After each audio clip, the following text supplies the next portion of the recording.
Ramakrishna শরণম YouTube চ্যানেলে সকল রামকৃষ্ণ ভক্তমণ্ডলীকে স্বাগত। আজকের পাঠের বিষয় বাল্যবিধবা ক্ষীরোদ রানী রায়কে শ্রী শ্রী মায়ের দীক্ষাদান প্রসঙ্গ।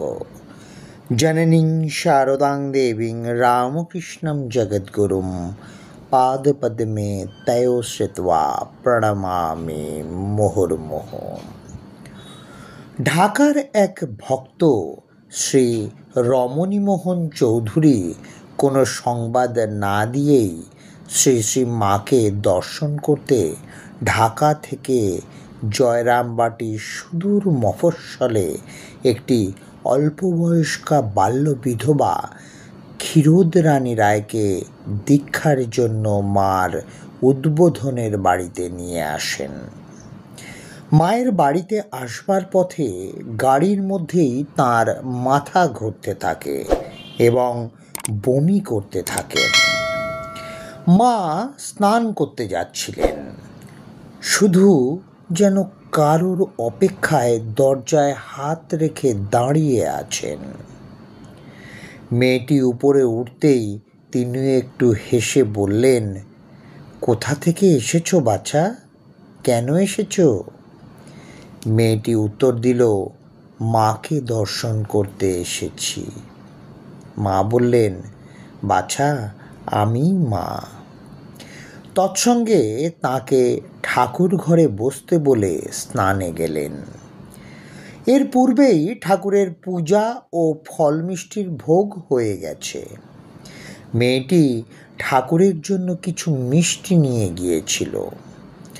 মা ফিরে এসে তা ঠাকুরের মুখের কাছে ধরলেন, বললেন, ঠাকুর খাও। তারপর তিনি মেয়েটিকে কিছু প্রসাদী ফল ও একটু শরবত দিয়ে বললেন, প্রসাদে গঙ্গা জল ছিটিয়ে দিও, আমি ওদিকের ঘরে বসব, তুমি খেয়ে সেখানে যেও। প্রসাদ খেয়ে মেয়েটি বেশ সুস্থ বোধ করল। তারপর মার নির্দেশানুযায়ী তার ঘরে গেল। গিয়ে দেখল মা রাধারানীর মতো বিশ্বজননী রূপে আসনে উপবিষ্টা এবং গৌরীমা, গোলাপমা ও যোগিনমা তাকে ঘিরে বসে আছেন।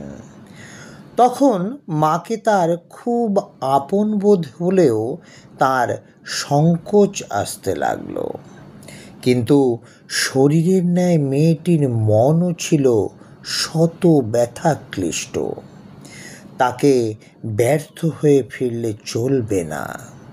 তাই সে সংকোচ সত্ত্বেও সকলের সমক্ষেই মাকে তার প্রার্থনা জানিয়ে বলল, আপনি যদি আমাকে দীক্ষা না দিয়ে ফিরিয়ে দেন তবে আমি আর বাঁচব না মা।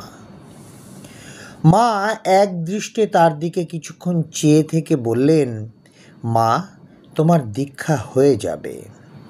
তারপর তাকে কয়েকটি প্রশ্ন করে জানলেন যে সে একাদশীতে কিছু খায় না, মাথায় তেল দেয় না, চুল ছোট করে কেটে ফেলেছে। এতে মা দুঃখ করে বললেন, বাছা অনেক কষ্ট করেছ, আমি বলছি আর করো না। দেহটিকে একেবারে কাঠ করে ফেলেছ, দেহ নষ্ট হলে কি নিয়ে সাধন ভজন করবে? তৎসঙ্গে তিনি তাকে একাদশীতে সাগু খেতে, তেল মাখতে এবং চুল রাখতে উপদেশ দিয়ে বললেন, ক্লেশের সেতু পার হয়ে তুমি এখানে এসে পৌঁছেছ, যার জন্য তোমার এত কঠোরতা তা তোমার হয়ে গেছে, আর কঠোরতা করো না। এরপর অবধারিত দীক্ষার দিনে মেয়েটি পুনরায় মার কাছে এলেন। মা তার ইষ্টের ন্যায় একখানি হলুদ রঙের কাপড় পরে তার অপেক্ষায় ছিলেন। ইষ্টের পরিচ্ছদ পরে দীক্ষা। তিনি তখনই ঠাকুরের সামনে একখানি আসন পেতে বসতে বললেন। কিন্তু মেয়েটি না বসে ভাবতে লাগলো, মার হাতে পাতা আসনে কি করে বসবে। তখন মা তার ডান হাত দিয়ে আসনখানি একটু ঠেলে দিয়ে বললেন, হয়েছে তো বাবা, মেয়েটি কম নয়। তারপর তিনি তাকে বললেন, তোমার আঁচলে 2টি টাকা বাঁধা আছে, ওটা খুলে রেখে এসো। মেয়েটি তা খুলে দেয়ালের ধারে রেখে দিল। তারপর সে আসনে বসল, কিন্তু সঙ্গে সঙ্গে মার সম্বন্ধে কোনো বিশেষ অনুভূতিবশত সংজ্ঞা হারিয়ে ফেলল। মা তখন তার হাত ধরে পুনরায় আসনে বসালেন ও মাথায় হাত দিয়ে 3 বার মাভৈ বাণী উচ্চারণ করে বললেন, ভয় নেই, এই তোমার জন্মান্তর হয়ে গেল। জন্মান্তরে যত কিছু করেছিলে সব আমি নিলাম। এখন তুমি পবিত্র, কোনো পাপ নেই। মেয়েটি মায়ের কথায় স্বাভাবিক অবস্থায় ফিরে এসেছে এবং এরপর মা তাকে দীক্ষা দিলেন। আজকের পাঠের তথ্যসূত্র শ্রী শ্রী মা, সঙ্গ ও প্রসঙ্গ, ডক্টর প্রদ্যুৎ সেনগুপ্ত।